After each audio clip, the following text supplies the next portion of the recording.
রোববার বিকেলে দ্বিতীয় দিনের মতো উত্তরায় তাবিথ আওয়ালের পক্ষে প্রচারণায় নামেন বিএনপি চেয়ারপারসন বেগম খালেদা জিয়া। এদিকে আওয়ামী লীগ সমর্থিত প্রার্থী আনিসুল হক প্রচারণা চালান মিরপুর এলাকায়।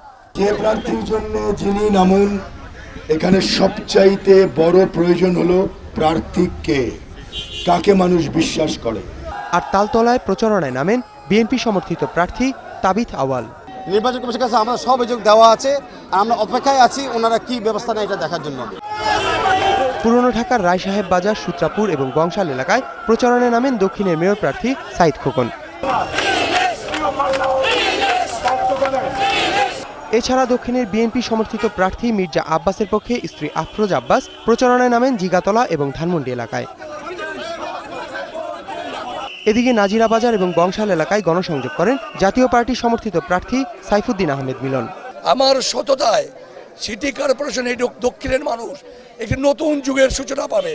আর চানখারপুর এলাকায় প্রচারণা চালান মেয়র প্রার্থী রেজাউল করিম চৌধুরী এবং শাহিন খান। সুষ্ঠু নির্বাচনের লক্ষ্যে আমি সেনাবাহিনী মোতায়েন চাই, তাহলে কোনো বিতর্ক থাকবে না। জনগণ আসলে একটা পরিবর্তন চায়, আর আমরা সেই পরিবর্তনের স্লোগান নিয়ে মাঠে নেমেছি।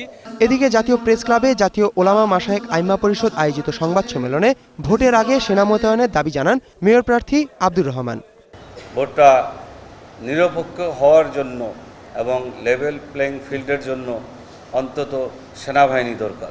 বাংলা বর্ষবরণের নারী লাঞ্ছনার তীব্র প্রতিবাদের পাশাপাশি দোষীদের দ্রুত আইনের আওতায় আনার দাবি জানিয়েছেন প্রার্থীরা। প্রচারণার যে বড় জিনিস না। আহমদ অনিক, 21 টেলিভিশন, ঢাকা।